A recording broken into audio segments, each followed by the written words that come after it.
ચૂંટણીના ભણકારા થતાં જ ભાજપના ગઢમાં કોંગ્રેસે પાડ્યું ગાબડું। ડાંગ જિલ્લામાં રાજકીય માહોલ ગરમાયો છે।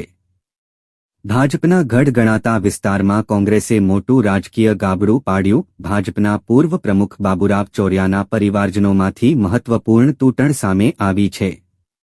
તેમના ભાઈઓ કમલેશ ચોરિયા અને ગુલાબ ચોરિયા બંને સગા ભાઈઓ તેમજ પિતરાઈ ભાઈ તુલસીરામ ચોરિયાએ ભાજપને અલવિદા કહી કોંગ્રેસનો ખેસ ધારણ કર્યો છે।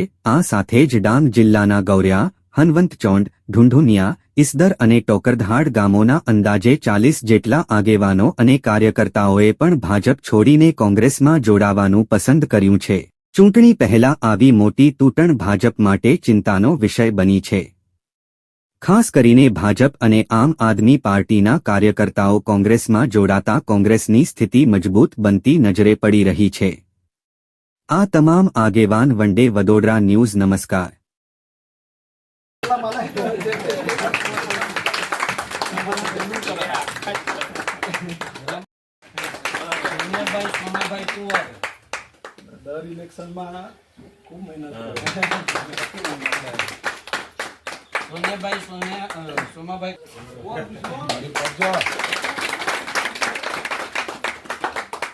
શારદાબેન કમલેશભાઈ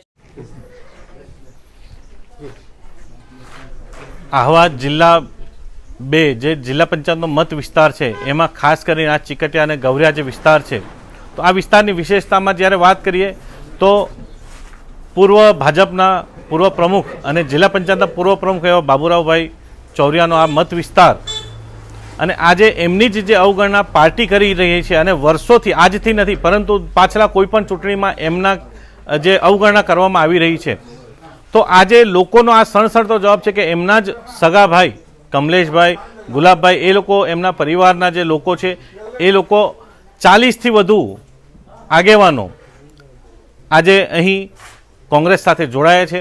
અને આજે જ્યારે વાત કરીએ તો આ વિસ્તારની વાત કરવામાં આવે તો વર્ષોથી આઝાદીના આટલા વર્ષો પછી પણ આ વિસ્તારના લોકો જાણે